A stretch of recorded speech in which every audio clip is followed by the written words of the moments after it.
Well, welcome everybody. I'm delighted to welcome you at the BASEES 2022 annual conference here at Robinson College, Cambridge. My name is Matthias Neumann. I'm the president of BASEES. When we planned this conference 2022, I really hoped that the return to a real-life conference experience would have been a moment of great relief, but also joy, after we had to cancel 2 annual conferences as a result of the pandemic. Sadly, however, we come together here today at a time of war in the region that we study and love. It was 3 years ago that I stood here and introduced myself as the new president, and I was chairing a keynote roundtable entitled "Witnessing the Collapse of Communism in Central and Eastern Europe and the Disintegration of the Soviet Union." And it featured a civil rights activist and scientist from Germany, Jens Reich, the historian Timothy Garton-Ash, and Bridget Kendall, who was the BBC Moscow correspondent who reported from the country when the Soviet Union was disintegrating. And in that keynote, we discussed the revolutions of 1989, which were a really important formative experience for myself as I grew up in East Germany. We also discussed the end of the Cold War and the post-Cold War order that emerged from it. And I think it's fair to say that this post-Cold War order and the security system that developed in Europe after the dissolution of the Soviet Union has ended as a result of the large-scale invasion, Russian invasion of Ukraine. And the signs for these developments, they have been there for a while. And as I'm sure our keynote speaker today will remind us of, not least because of her very painful personal experience, this war didn't start on the 24th of February 2022. Many people, including scholars in our field, failed to see the warnings of this crisis that was clearly building. And I think this is why, quite rightly, the war has provoked some real questioning of long-established and widely held perceptions of the nature of the Russian regime, but also our understanding of the region more generally. I, for one, have spent a lot of time thinking and reflecting over the last few weeks. And the atrocities and war crimes and the horror that we now learn about from Mariupol, Bucha, Irpin, and all the other places in Ukraine that are now being revealed each day, they do not only demand a decisive response from our political leaders, but also, I think, they require a real and honest questioning of the state of our field, including of quite dominant methodological and theoretical frameworks and approaches. For some, it may feel wrong that we actually come together here today in these terrible times. But I would say that the need and the importance for us to share our research and to critically assess our understanding of the region is now greater than ever. And I think it's fantastic to see so many colleagues here today in Cambridge. Many will also join us online on Zoom. But I think we must really acknowledge the absence of Ukrainian colleagues who should have been here, who were supposed to be here, and are now hiding in bomb shelters, have been turned into refugees, or have joined the Ukrainian armed forces to defend their country. I'm here. Yeah. Welcome.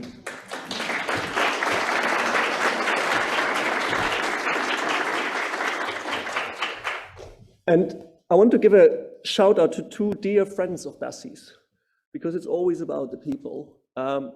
I want to give a shout out to the ever cheerful Gela and his colleague Andrei, the directors of the Novomova language school in Kiev, who should have been here because they always attend BASEES, they usually attend BASEES. And I was really looking forward to seeing Gela's infectious smile.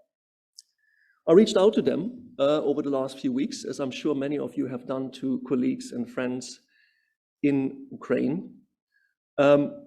And I hope that they will stay safe and that we see them back here before too long. And I think it's these personal connections that we all have with people in Ukraine, but also in Russia, that bring the sheer tragedy of Russia's unprovoked invasion of Ukraine to the fore. Our conference will take place in the shadow of this war. It can't be the cheerful first get-together after the COVID-19 pandemic led to the cancellation of our 2020 conference.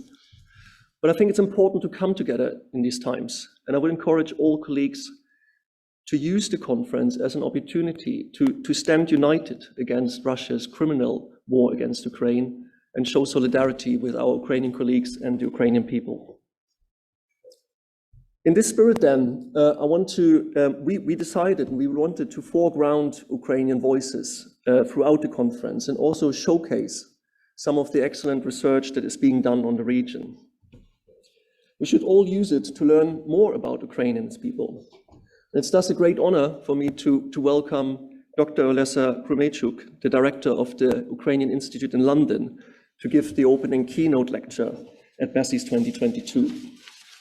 Olesya, as many of you will know, is a prolific historian and writer. She received a PhD from the University College London. She taught the history of East Central Europe at the University College of London, the King's College, University of Cambridge, and also at the University of East Anglia, where I had the pleasure to work with Olesya for a couple of years. Olesya is the author of 2 books, the utterly compelling A Loss, the story of a dead soldier told by his sister, which was published last year, and also a major research monograph entitled Undetermined Ukrainians, Post-War Narratives of the Waffen-SS Galicia Division, which was published in 2013. Olesya, I'm delighted to welcome you to address the conference. Thank you, Matthias. Thank you very much. Can everybody hear me? Can you hear me? Yeah, excellent. I think I'll stand here so you can see me as well as hear me. Otherwise you won't if I stand there. It is my honor to deliver this keynote speech at the British Association of Slavonic and East European Studies 2022 conference, and I am very grateful to Matthias Neumann and the organizers for inviting me. My speech will focus on Russia's war in Ukraine, but my objective is to see the role the academic community has played in the wars of narratives, the lessons that we should be learning from the past, and also actions that we can take now and in the future. So let's perform an experiment. The same one I have done with my students of modern European history at the start of the academic year. Visualize the map of Europe. And now visualize the easternmost border of what you think of as Europe. Where is this border? Will it stretch as far as the Urals? If it runs along the eastern side of Estonia, Latvia, and Lithuania, what does it do when it reaches Belarus? Is Belarus in or out? Once the line gets to northern Ukraine, where does it go from there? Does it go farther east to encompass the whole of Ukraine, Kharkiv, Donbass? Or will it run along the western border of Ukraine, leaving Lviv and Uzhhorod on the outside of Europe? Or do you visualize the easternmost border of your mental map of Europe, like most of my students of modern European history have done at the start of the academic year, run along the Dnipro River, splitting Ukraine in half? And if so, what does it do when it gets to the Black Sea? Where does Crimea fit on your mental map? Our mental maps are formed from the places we visit, the languages we understand, the literature we read, the culture we appreciate, the people we meet and care about. Our mental maps are just as important as those used in classrooms and war rooms. Ukraine has existed on the official map of Europe for at least 30 years. Place names were misspelled, the definitive article added before the name of the country for no good reason, but it was there, printed and colored, the largest state in Europe. Yet it was mostly missing from our mental maps. Are we able to name a Ukrainian Shostakovich, a Ukrainian Solzhenitsyn, a Ukrainian Akhmatova? Can we tell when someone presented as a Russian avant-garde artist or a Russian filmmaker or a Russian playwright is actually Ukrainian? Did we spot that the Russian dancers by Degas were actually wearing Ukrainian outfits before the National Gallery released them from the Russian imperial embrace and renamed the painting? The gallery itself seems only to have spotted it in the context of Russia's full-scale invasion of Ukraine and the pressure to decolonize its art collection. In 1995, Mark van Hagen, one of a very small number of non-Ukrainian historians with expertise in Ukraine, wrote an article with a provocative title, "Does Ukraine have a history?" In his text, van Hagen openly states that, I'm quoting, "If we leave Ukraine and look to the political geography of history teaching, we find virtually no recognition that Ukraine has a history." He explains this overlooking of the largest state in Europe thus: because none of the states which exist today between Berlin and Moscow existed at the time of the rise of modern historiography in the early and mid-19th century, their histories continue to carry a tint of artificiality, non-genuineness. Real states are Britain, France, Spain, Russia, and with qualifications, Germany. But Czechoslovakia, Hungary, Romania, and especially Ukraine are suspect candidates in the international order and somehow undeserving of the prerogatives of genuine statehood. End of quote. Fast forward 3 decades, this denial of historiographical legitimacy continued to be widespread in the Western world, both inside and outside of academia. Indirectly, it has prepared fertile ground for Putin's denial of Ukraine's historical legitimacy and in both rhetoric and action.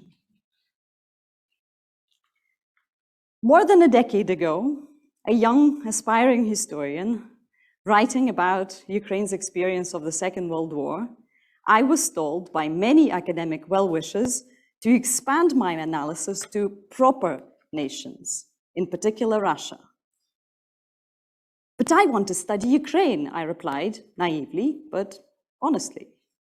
"Study Ukraine by all means, but choose another, more serious case study, or else you won't get a job," they replied. They were right. PhD passed, monograph published, and well-received. I didn't find a job teaching Ukraine. I was stuck in endless temporary teaching of proper history, that of the empires and their successors that ruled everything between Berlin and Vladivostok. If Ukraine featured in the modules I inherited, it was often an afterthought. Each time I was asked to teach a course on the USSR, the Russian Empire, or East Central Europe, I realized that Ukraine fell through the cracks. It was too European for a Russian history course and too Soviet for a course on Eastern Europe. The Soviet history courses were mostly Russocentric, and Kyiv was no more than a support actor for Moscow's lead. Every time I amended the teaching materials to address this imbalance, I saw an immediate result. Not only did the students enrich their knowledge by focusing on places other than imperial centers, they also understood those centers in a more nuanced way. However, while that may have made a difference to individual students' knowledge, these kinds of interventions could not bring about broader changes in perception. The situation outside of academia was no different.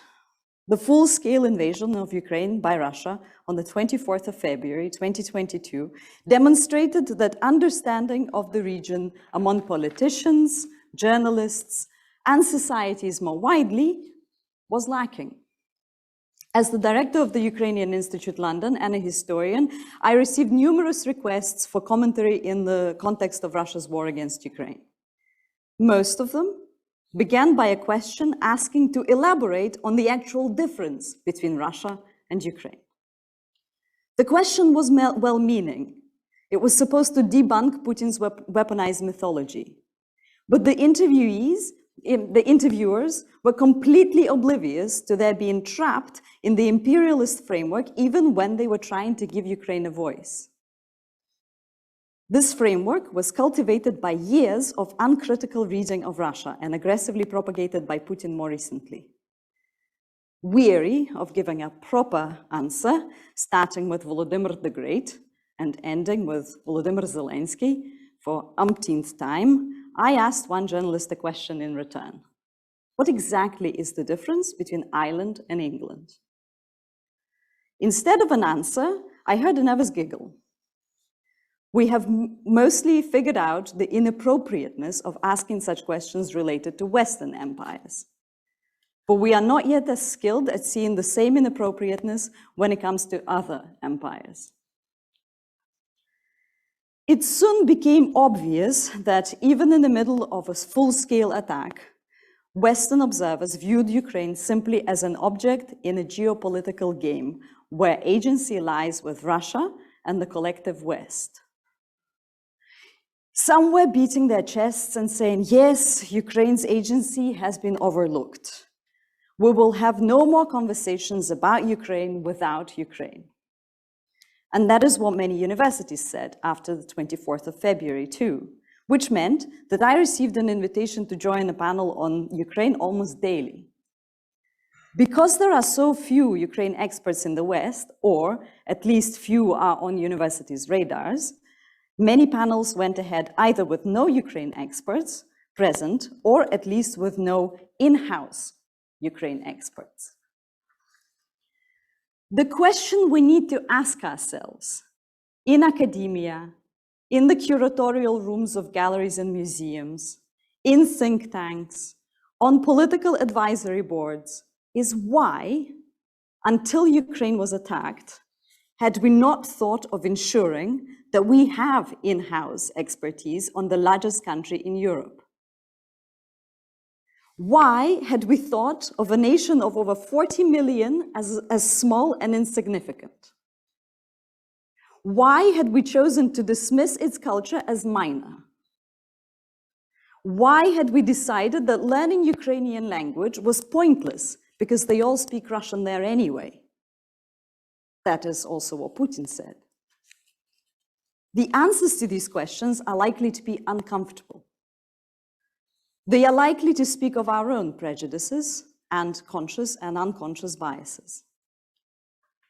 The uncritical reading of Russian history and culture made many observers blind to Putin's neo-imperialism and thus shocked by the invasion, the fabricated reasons chosen to justify it, and the brutality of the military campaign, including war crimes, of which we are learning more and more every day. The historical knowledge of Russian imperialism and resistance to it possessed by Ukrainians and others in the region, for instance, the Baltic states, Poland, Finland, if taken seriously, could have prepared 21st century Europe for Russia's war better. Maybe it could have even prevented it altogether. Or at least, it could have awakened us from our slumber of inaction in 2014, when Crimea and Donbass were occupied. In 2014, we watched the Russian world brought to life in Crimea, where Crimean Tatars were targeted en masse in a way reminiscent of the persecution they suffered in 1944. The Russian world where all, including ethnic Russians, could be sent to jail on fabricated charges simply for disagreeing with the occupation. We watched the Russian world unfold in Donbass too, where a gallery was overtaken by the Russian proxies and modern art was executed literally with guns, and the place and the space turned into a concentration camp where civilians were illegally kept, tortured, and deprived of all rights. How many of us responded to this creation of the Russian world by introducing a lecture on the culture of Crimean Tatars and its repression within a course on Russian imperial or Soviet history? How many proposed to curate an exhibition or a talk by the artist exiled from Donbass? How many, after visiting one of numerous exhibitions on the centenary of the Russian Revolution, left a critical entry in the visitor's book about a Ukrainian artist presented as Russian? How many reviewed a book by an author who had witnessed war crimes in the Russian-occupied territories of Eastern Ukraine for an English language outlet? And as we reviewed the growing number of books on what was termed the Ukraine crisis, penned by Western scholars, how many commented that such books should really try and reference Ukrainian sources? Scholars of Ukraine have been doing all this for years. And for years, we've been perceived as killjoys that spoil an otherwise fun party, sometimes quite literally. For instance, when some of us pointed out that accepting an invitation from the Russian embassy at a time when the Russian Federation was illegally occupying Crimea and fighting a war in eastern Ukraine amounted to publicly endorsing its aggression. Being a vocal Ukrainianist meant being perceived like an angry woman that just won't keep quiet about the abuses of patriarchy. Now there seems to be much desire to hear Ukrainian voices, even if it's just to figure out how to pronounce the name of the capital of Ukraine. We now know that you're not supposed to say Kiev, but how on earth are you supposed to say K-Y-A-V? Hearing Ukrainian voices is good, but it's not enough. Like it is good, but not enough, to set up emergency funds for Ukrainian scholars. Emergency implies temporary, for the duration of the war only. A systemic change would require setting up centers for the study of the region, including Ukraine. And if the funding was to be found for such a center, some imagination would be required when coming up with a name for this center. Russian and Eurasian will no longer work if the center wishes to study the entire region in a meaningful way. Here's a suggestion. How about the Olesya Khromeychuk Center for the Study of Europe? I'm not joking. After all, the woman knew 9 languages in addition to Ukrainian and translated from English, German, French, and Greek. Who could be better as a patron for a new center than a fin de siècle modernist feminist writer who rewrote European classical myths from the point of view of a woman in the language of the subaltern? What we need is a permanent alteration, decolonization, de-imperialization of our knowledge. We need to equip ourselves with appropriate terminology to discuss the region, not just as post-Soviet, but in ways that will reflect the different trajectories the former republics took in the 3 decades since the collapse of the USSR, and how they each tackled the legacy of the Russian as well as Soviet Empire over this time. Knowledge is not only about power. It is also a matter of security. The mental maps our students form in our classrooms will be carried with them into newsrooms, boardrooms, galleries, parliaments, military barracks, and of course, back into classrooms by the next generation of educators.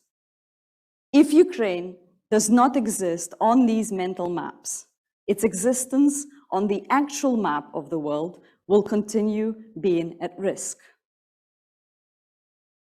Self-reflection and the expansion of our knowledge is a good start.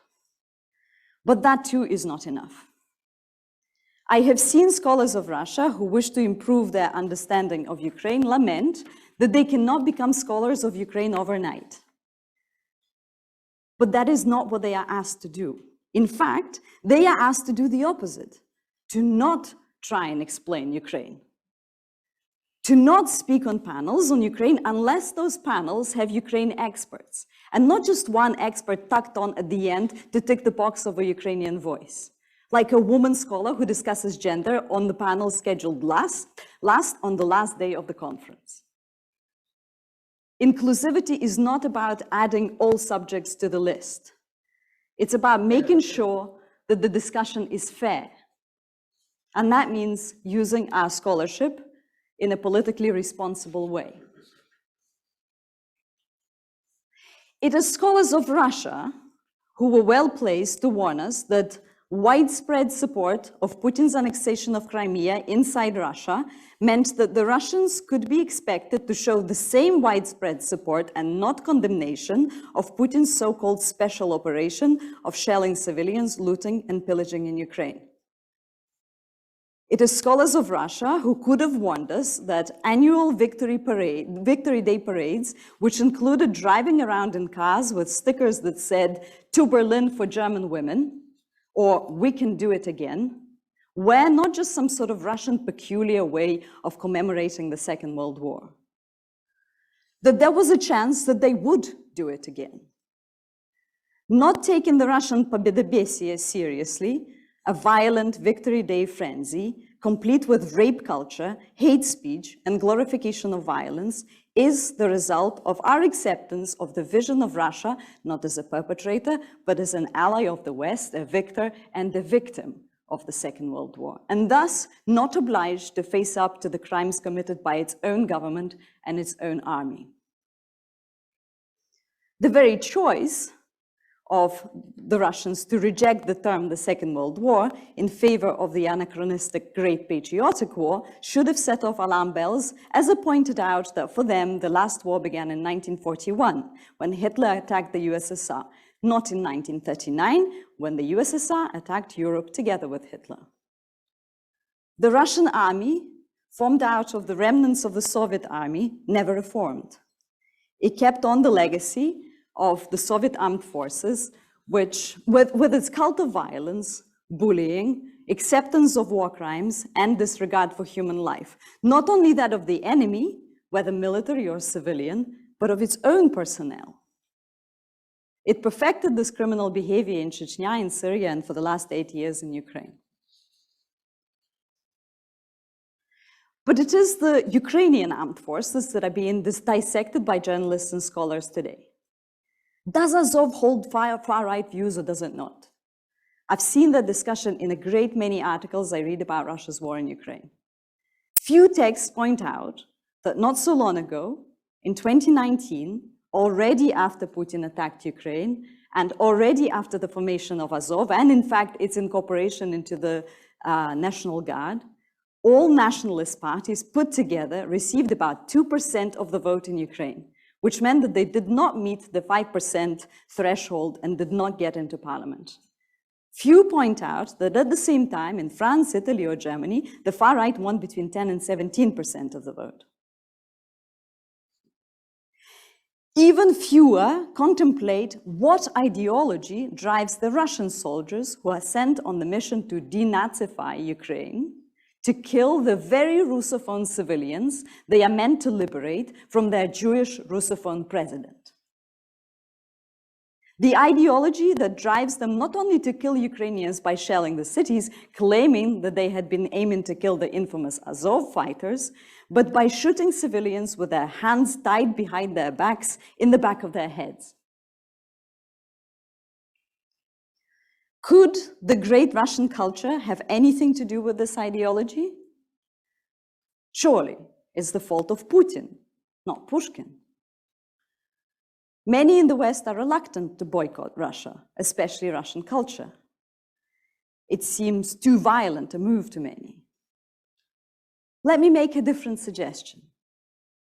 Let's boycott the remnants of our own imperialist view on the world and focus our energies on getting to know the culture that does not seem to be there. Where is Ukrainian Pushkin after all?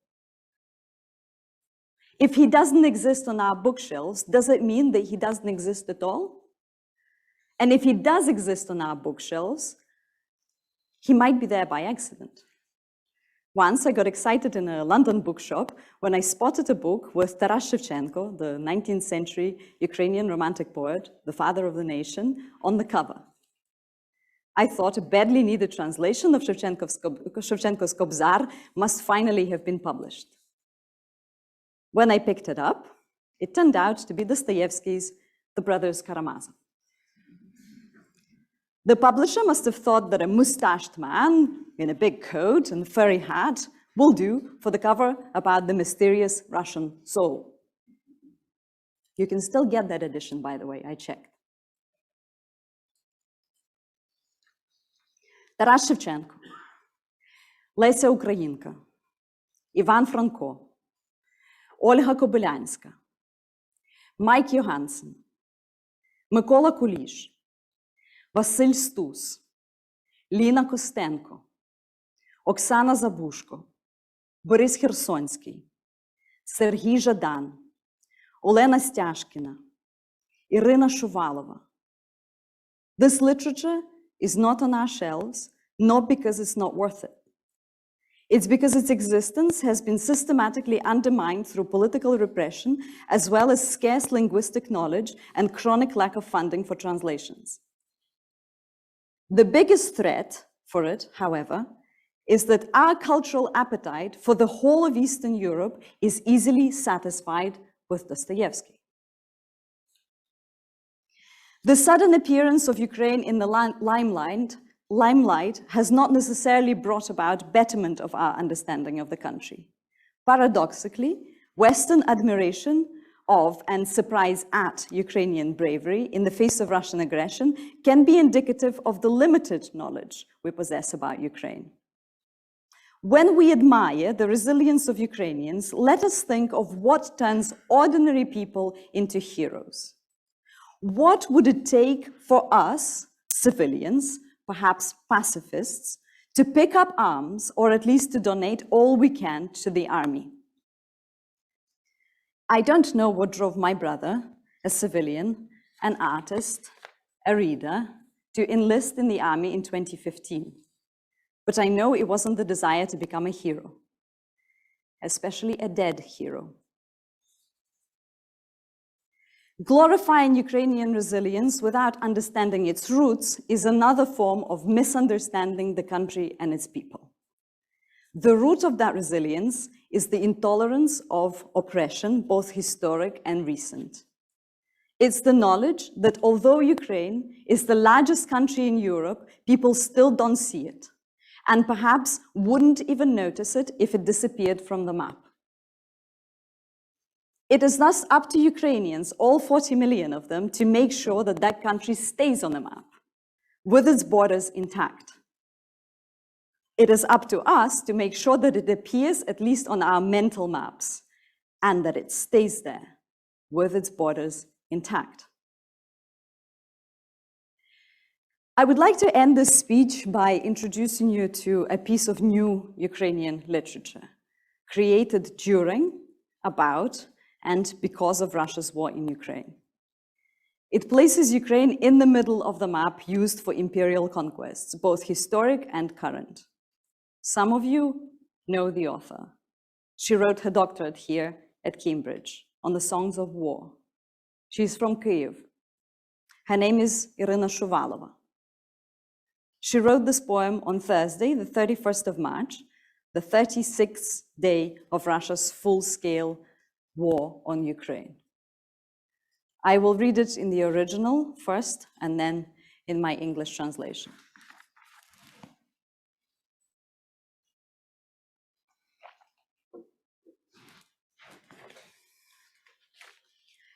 Історія спить і бачить сни. Ірина Шувалова. Коли моя баба розповідала мені про себе, 18-річну остарбайтерку в Німеччині, її історії нагадували мені сни. У снах тих незнайомі люди в незнайомому краї, везені здалеку товарняками, як худоба, в'язали з мотузків шкарпетки, вішались у теплицях на німецьких фермах, їздили на велосипедах, закохувались. Думаю, що їй на час нашої розмови вже 70-річній здавалося, що все це їй наснилось. Веселі військовополонені французи, рум'яні подруги з буйними кучерями, яких вона по війні так більше ніколи й не бачила, яких охоче жерла по тому вічно голодна червона батьківщина. І тільки листівки з рожевощокими буржуазними янголятами, підписані для Анюти, свідчили про щось кровоточили чорнилом в дерев'яні шухляди столів. Нині мамина подруга щоднями вирвалася гумкоридором з-під броварів, розповідає про жінку, що присмачила вечерю російським воякам з щурячою отрутою. Вцілілі росіяни зрівняли з землею 10 хат. Про чоловіка, розстріляного у власній машині, який так і лишився сидіти 3 дні. Про те, як, зоставшися без їжі, люди харчувалися горіхами й медом, майже до стоту, як Йоанн Предтеча у пустелі. Її історії нагадують мені сни, спільне нічне жахіття, від якого годі прокинутися, в глибині якого соваються неспокійно імперії, пожирають, як і годиться, міфічним потворам власних дітей. У цьому сні, як у густому тумані, блукаємо всі поруч. Моя покійна бабця, її кучеряві подруги, німецькі фермери, рум'яні волоокі янголи, розстріляний під броварами чоловік, жінка зі слоїком щурячої отрути, витрішкуваті російські новобранці з посинілими язиками. І ще той, зовсім юний, племінник маминої подруги, якого убито в середу, в теробороні. Зачіпаємо одне одного ліктями, обмінюємося невидющими поглядами, слухняно їмо, ложка за ложкою, густу, гірку пітьму.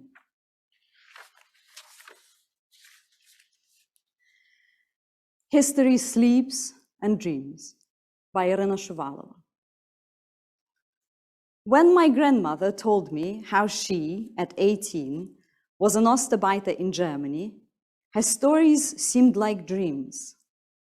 In those dreams, strangers in a strange land, brought from afar in cattle trucks, like cattle, knitted socks from ropes, hanged themselves in greenhouses on German farms, rode bicycles, fell in love. I think at the time of our conversations, she, a 70-year-old, also thought that she must have dreamt it all. The cheerful French prisoners of war, the rosy-cheeked girlfriends with lavish curls, whom she never saw again after the war, who were later greedily devoured by the ever-hungry red motherland. And only postcards with rosy-cheeked bourgeois angels signed for Anyuta testified to something, bled ink into wooden table drawers. Today, my mother's friend, who just managed to get out of Brovary through a humanitarian corridor, tells us about a woman who seasoned the Russian soldiers' dinner with rat poison. The surviving Russians razed 10 houses to the ground. About a man who was shot in his own car and remained sitting in it for 3 days.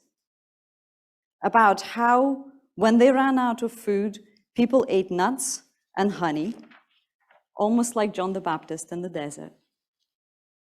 Her stories seem like dreams, a shared nightmare from which one struggles to wake up, in the depth of which restless empires shuffle around, devouring their own children, as befits the mythical monsters.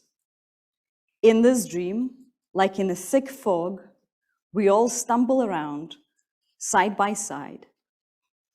My late grandmother, her curly girlfriends, the German farmers, the rosy-cheeked, big-eyed angels, the men shot dead in Brovary, the woman with a jar of rat poison, the Russian conscripts with bulging eyes and tongues turned blue, and my own mother's friend's nephew, still so very young, who was killed on Wednesday in the local volunteer defense squad.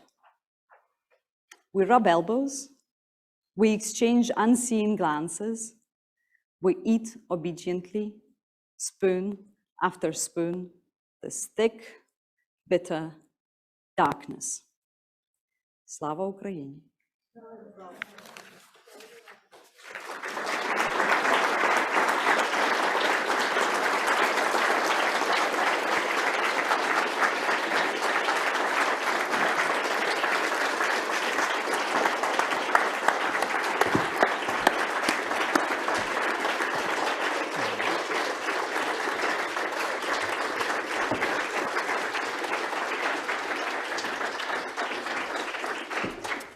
Thank you, Olesya, for this really thought-provoking lecture, and I think it will spark a lively discussion. We have 20 minutes or so for questions. So I would like to open it to the floor. If you would like to ask a question, please indicate. Raise your hand. I think there was one. Oh, no?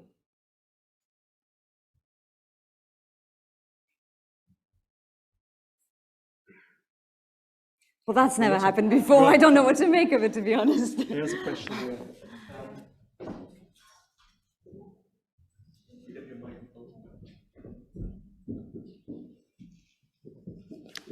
Thank you very much for this wonderful speech, really highlighting some critical points that we should have addressed a long time ago. So there are reports that Russian soldiers in some of the occupied territories are destroying books of Ukrainian history and Ukrainian literature, from Mazepa to Maidan. How would you interpret these reports? Thank you. Do you want to collect some questions, or? Do we have any more questions? I collect a few. Yeah, there's one over there. Hi, yes, thank you. I think I speak for everyone when I say that poem at the end really sort of struck, took us a moment to collect our thoughts for questions. Thank you. I wanted to ask a bit more about this decolonization in academia. We've seen decolonization in other areas of academia, and I was wondering if there were aspects of that that you think would apply very well to our area of study as well. Okay, let's get one more. Okay, thank you for that absolutely amazing keynote. I think that's incredible. Concerning us as scholars and humanitarians and individuals, what do you think is the best thing we can do to help on an individual basis to the war in Ukraine at the moment? Mm-hmm. Okay, Great. Olesya, Yeah, I'll take those. begin. Thank you, Yara, for that question. I suppose that was to be expected. Right? I don't think those of us who know the country, or as I explained, the experiences of the, historical experiences of Ukrainians, but also the last 8 years, are surprised to see books, archives, museums, museum collections, which include great Russian culture pieces. Kharkiv Museum is one of those cases, being attacked and destroyed. It is very much within the rhetoric put forward by Putin, the denial of Ukrainian nation, the denial of Ukrainian subjectivity, denial of Ukrainian culture as something worthy of appreciation, of understanding. And now, we saw that in rhetoric, we saw that 5,000-word declaration of war, and now we see it in practice. I think for us here, the scholars of the region, something else to think about, apart from the fact that this is just horrendous. And by the way, all of this has happened in Donbass and Crimea already. I mean, if you haven't done so yet, have a look at what happened in Crimea. Have a look at what happened to Bachchisarai Palace. Have a look what happened to art collections there and culture more generally. Crimean Tatar culture completely destroyed. Some of the architectural heritage improved to the point beyond recognition and so on. But what I wanted to say is, apart from being just generally worried that cultural heritage, European cultural heritage, is being wiped out as we speak by an invading army, we should also think what it does to our research. Because for quite a few years, when I worked in Ukrainian archives, especially the SBU archives, the former KGB archive collections, I bumped into scholars who researched Russia because they couldn't get access to some of these archives in Russia, because in Russia, a lot of, most archives were reclassified under Putin. But they could get through to Ukraine. And because of lack of funding, and various other practical, usually practical, not because of the lack of desire, but usually practical restrictions, most of these have not been digitized. So if they're destroyed, and they are being destroyed, I've already heard of some archives being hit, whether by accident or deliberately, and I'm sure more and more would deliberately be destroyed as well, if an opportunity presented itself. What is that going to do to our knowledge? And why have we not preserved that? I mean, Ukrainians are desperately preserving everything they can at the moment. And you'll have a look at the statue to Shevchenko, for instance, in Kharkiv. It looks like some kind of contemporary art piece because it's covered in sandbags to protect it. And it's happening to statues in all over Ukrainian cities, including in my hometown, in Western Ukraine, Lviv, so, you know, because nowhere is safe in Ukraine anymore. You know, it is our heritage, it is our material, not just because we're Europeans, I mean, I'm speaking to Europeans here, but because we study the region. It is our responsibility to protect it, to talk about its destruction, to draw attention to it. I'm sure Yara will have other examples to share, probably more than I know. On decolonization, I think a lot of the discussion that's happened in other areas of academia will be very useful. And I think it is very important to sit down and talk to scholars who have been working on decolonization a lot, if anything, to educate them about Russia. Because I think at the moment, I'm also seeing scholars who have been working on anti-imperial or imperialist history critically for a long time, say rather dubious things about war in Ukraine. And that shows you how you can be very open-minded in some cases and very narrow-minded in others. So that kind of dialogue is really useful. And let's not forget, Ukrainian scholars or scholars of Ukraine have been writing on post-colonial theory, applying post-colonial theory to Ukraine, to Ukrainian culture, literature, and so on. I mean, have a look at Mykola Repchuk's recent interview in New Yorker. He talks about that really, really well. Have a look at writing of Oksana Zabushko. I mean, she started writing this kind of stuff in the 90s. You know, it's there, the body of literature is there, it's just what isn't there or hasn't been there is our desire to use it. But yes, let's meet together. The more we discuss, and not just across disciplines, but also across regions, across cultures, so we can talk about, you know, we should definitely be having conferences with, you know, with scholars who have investigated war crimes, who studied, say, I don't know, former Yugoslavia, for instance, in great depth, to share. But it doesn't mean we have to replicate each other's approaches, not at all, because each cases will be unique, but I'm sure there'll be a lot to learn from one another. What can we do as individuals? Lots. I mean, presumably over the last how many weeks is it now? 6 weeks or something? You've already done quite a lot and educated yourself. I would really encourage people to stay informed, continue to use accurate sources of information, because there's still so much misinformation around there. And if anything, it's increasing. It's very important to use sources that that are reliable. And I could, you know, go on my Twitter if you want. I've shared quite a few, and I'm sure there are scholars here who will know what sources are reliable. But there's something else that I think we should all be using, and that's using our privilege, the fact that we still have freedom, which is very fragile, that we still have our democratic voices, to apply pressure on our respective governments to support Ukraine. And Ukrainians have made it very clear what they want. They want weapons, they want financial support, they want sanctions, they want investigations of war crimes. It's there, right? And we can do that as responsible citizens and as scholars, because we have expertise, to use our voices to make sure that that pressure is constantly applied. Ukraine fatigue, I was going to say Ukraine fatigue is likely to kick in. It's already kicked in. I mean, it obviously kicked in 2014 almost immediately when before I wrote my book about my brother. I published my book last autumn, but before that, I staged a play a few years before. So only a few years after he was killed at the front line. So he was killed in 2017 in Luhansk region. I staged the play about his experience. It was a documentary play I did with my theater company, and we were touring Britain, and almost in every show, people said, what, the war is still ongoing? They had no idea. These were educated people, you know, who followed the news, who came to the theater to watch a documentary play. It's a self-selecting audience. they didn't know the war was still ongoing. The Ukraine fatigue kicked in straight away there, but it's already, I think, kicked in now, and it's not just Ukraine fatigue, it's war fatigue. I had a really good discussion with Ukrainian journalists and journalists based in Ukraine, covering Ukraine from inside the country, and they were saying, how do you report on Irpin after Mariupol?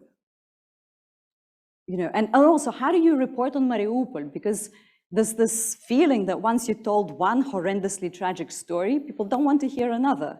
They feel, well, I've already heard that one. But each story, each tragedy has to be told, and it has to be heard. So it's, you know, it's really important that we keep talking about it. Okay, we got time for another round of questions, if there are some. Oh, now the hands are going up. Okay, could you bring the microphone to there in the middle? We have one. Thank you very much. I have one thing to think about for all of us. I wonder if really the decolonization theory is helpful here. Because sometimes, in some aspect, this theory implies that there is no truth, or rather the truth is the point of view of the imperial or the subaltern actors. So I'm a little bit afraid that using particularly this theory in the general terms, not in particular terms, may really makes the victims of Russian war crimes a little bit relative. Because is it true? Who has the truth? I believe that there is some kind of truth, and the truth is that there is war crimes there. And not all decolonization theorists think like that, but there is this aspect of it which may lead to relativize some of the victims' sufferings. Okay, thank you. Okay, let's take a few more questions. I think there's one in the middle there. Olesya, I'd like to thank you very much for, over here, for your presentation, and particularly your concentration on the cultural, musical and cultural aspects of your country. It's surprising that you talk that people don't know the Ukraine, but anyone who's studied Russian history should know the importance of the Ukraine in the 19th century, or in fact earlier than that. That we have Bezborodko, who was the Chancellor of Russia, he was Ukrainian. We have the Ukrainian music, which was the foundation of Russian music. We also have literature, Gogol, who tried very much to influence the impression of Russians on Ukraine. And one can go on. And my own presentation will be about music migration. How much do you think that within this historical background there is a continual inferiority complex within the Russian mentality with looking towards the Ukraine because of this fundamental history? Thank you. Okay, and I think there was one more question up there, yeah? I guess that's me. Sorry for a long question, but I want to explain myself, not to be misunderstood. What you were talking about, imperialism or colonialism in historical science, is what one might call also a problem of dominating of one narrative in history, right? And it's not only a problem of Western communities, but also generally of different communities.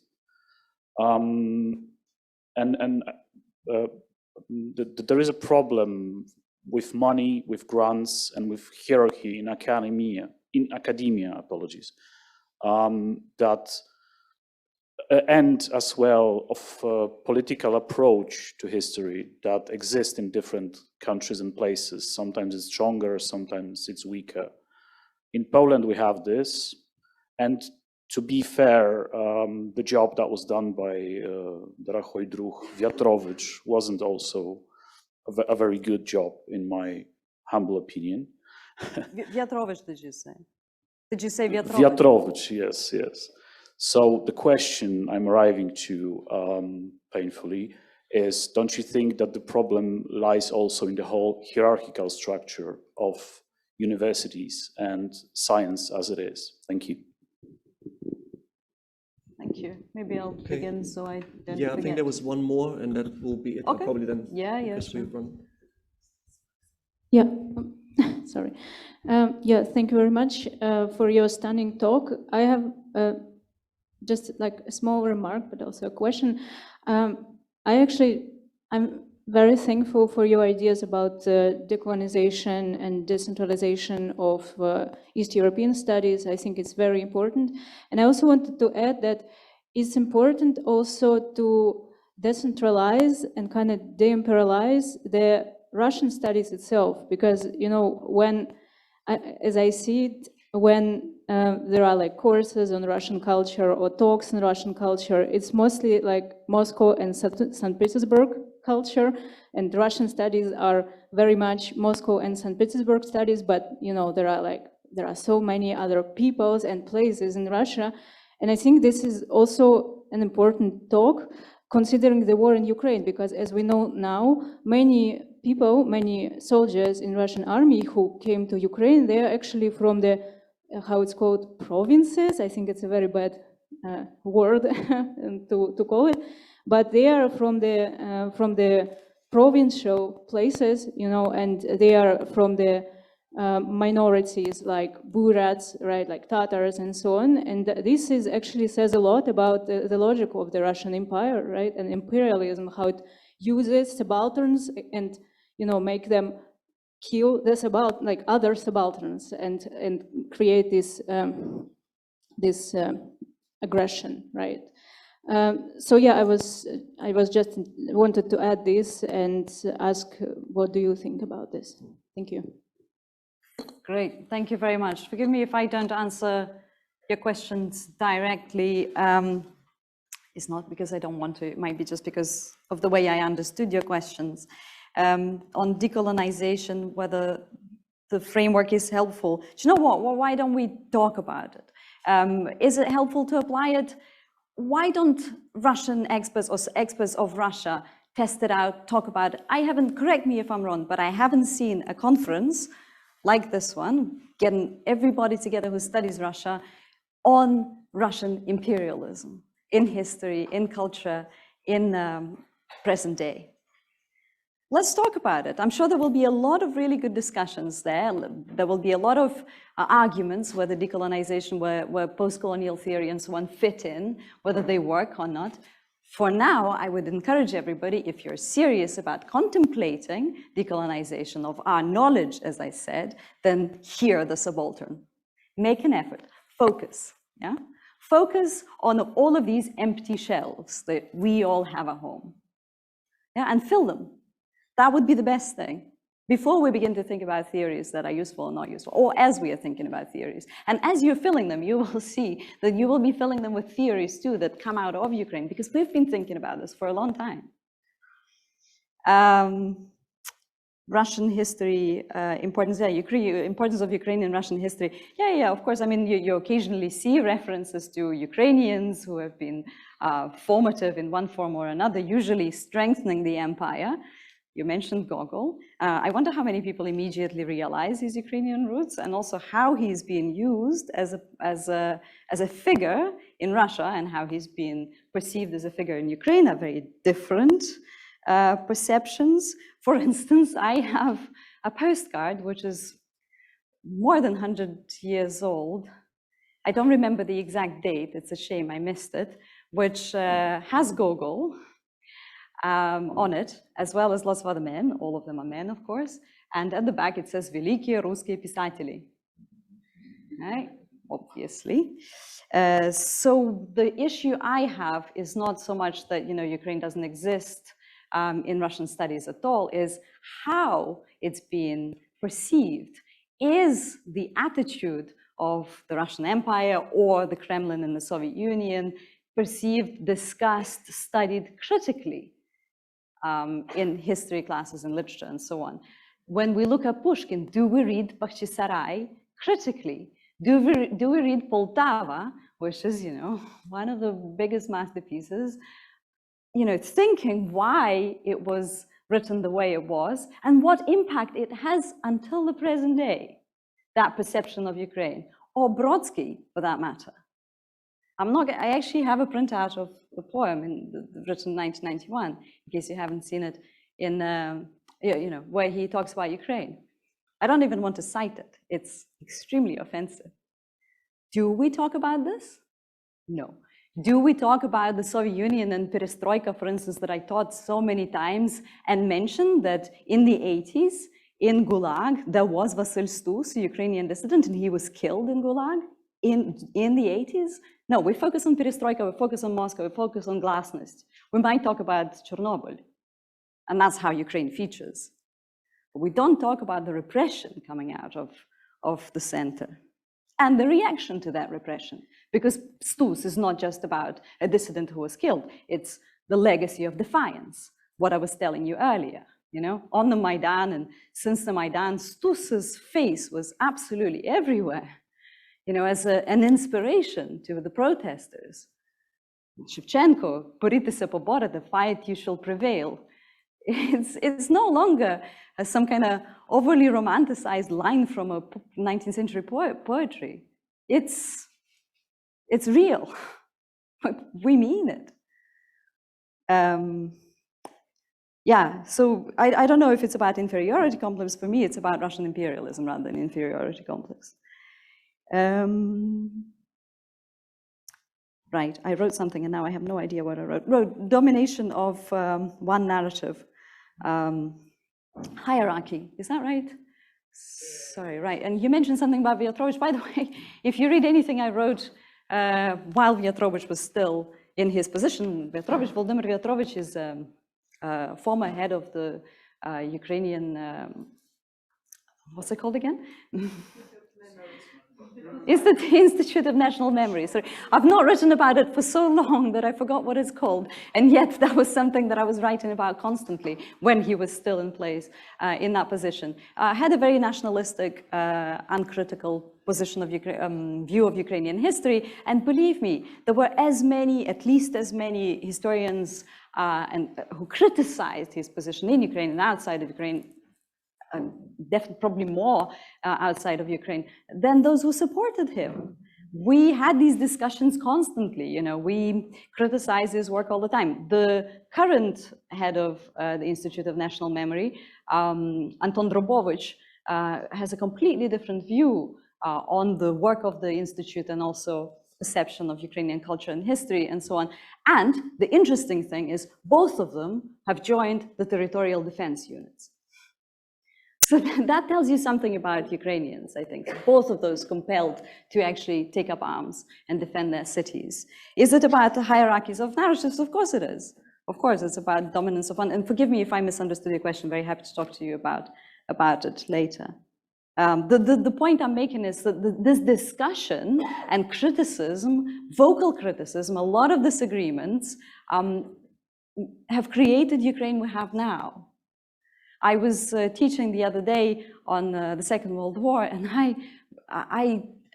it was in the middle of the full-scale invasion already, and I just missed so much being in a conference room talking about, I was teaching about resistance and collaboration, and I really missed fighting with my colleagues about resistance and collaboration, because that is how my work has been defined as dialogue. It's heated dialogue, discussion, not having one narrative, and if you don't fit into that narrative, you get kicked out, or you get sent to jail, or your institution is shut down, like is the case with Memorial, the oldest human rights organization in Russia. By the way, this is something else. If we talk about decolonization and so on, if we talk about boycotting Russian culture or not boycotting Russian culture, let's also think about the standard of scholarship that's come out of Russia in the last 20 years and how it's affected by censorship.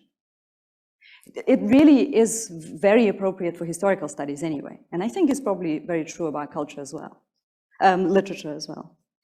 And decentralization of Russian studies, I leave it up to Russian specialists to talk about decentralization of Russian studies. I don't intend to impose my view.